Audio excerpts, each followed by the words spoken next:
Hey everyone, Ricky Hart here with the Grind Waterfowl TV. Out here in South Dakota enjoying time with friends. It's a nice warm spring day. Throw some ribs on the Yoder, and these are just gonna be really simple ribs. We're gonna be cooking them at 275 using just yellow mustard as a binder. This Yoder pork rub that's really good. I've mixed some apple juice and apple cider. It's about 2 parts apple juice, 1 part apple cider, and a little squirt bottle. We're gonna spritz those about every hour, but what we're gonna do right now is work on removing that membrane. Then we're gonna apply that mustard as a binder, and then just season them up from top to bottom, and then get them on the smoker for about 3.5 to 4 hours. Put some barbecue sauce on about 15-20 minutes before the end, and I think these things are gonna turn out pretty good.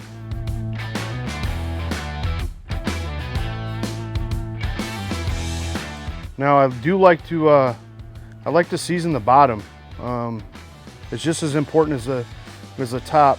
I learned this from a good friend of Jeff Watt.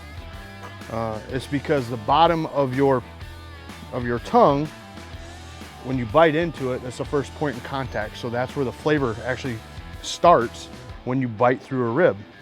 Again, just a good dusting, nice even. Start high, work across it. Good shakers are important. Cover evenly, get your edges a little bit. And it also doesn't hurt to just let them sit out a little bit. Let them get a little bit closer to room temperature. Absorbs the rub a little bit more. Actually, will decrease the amount of cook time as well.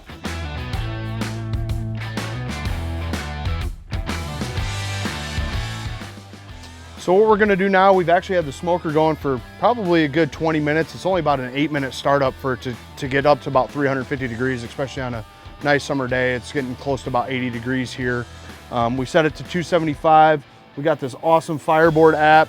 We might even go out and hit some golf balls here in a little bit and then come back and spritz them every hour or so. So just, you know, it's a great app. It's cloud, so it'll work anywhere as long as the smoker's connected to your Wi-Fi. You can set extreme temps. So if your smoker, you don't want it to, you know, we have it set at 275, gets to 350 or something like that. Hey, maybe we need to come check something out, or it gets too low. You can set a minimum temp, and then even on your food thermometer, you can set that done temp as well. But just for monitoring purposes, we're gonna watch this grass for a little bit. Our hopper's full of pellets. We shouldn't have any issues with this Yoder. I always feel that the hottest side is up here in the top right, believe it or not. It's usually, you know, 10 degrees, maybe a little bit warmer. You'd think it would be hotter down here where their burn box is at, but because of the fans and the way that pushes and it pulls the smoke up through, believe it or not, it's a little bit warmer up here. So we're gonna put that wider end up there. Another 45 minutes to an hour. That rub's gonna be bound to that meat, and we're gonna come back and we're gonna spritz them, and we're gonna keep them things nice and moist. So we're about an hour in now. We're gonna spritz these down with apple cider vinegar and apple juice. As I mentioned in the beginning, it's 2 parts apple juice to 1 part apple cider vinegar. Just gonna open those up, spritz them down a little bit. Doesn't take a whole lot.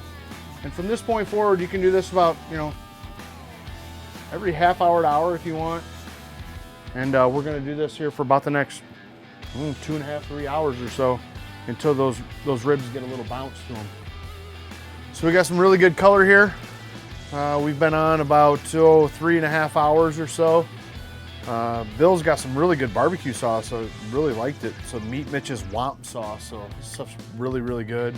It's not real thick. It's got a good consistency to it. I added a little bit of that Yoder's pork rub to it, so we'll do this and we'll leave this on here for about 15 minutes or so. So we're actually like right at the 4-hour mark. I just brushed these about 15-20 minutes ago. They got great color. And I think it's actually time to pull them off and let them rest for probably 15 minutes or so. They're a lot easier to cut that way. They firm up a little bit. And anytime you can let anything rest, it's always gonna taste a little bit better.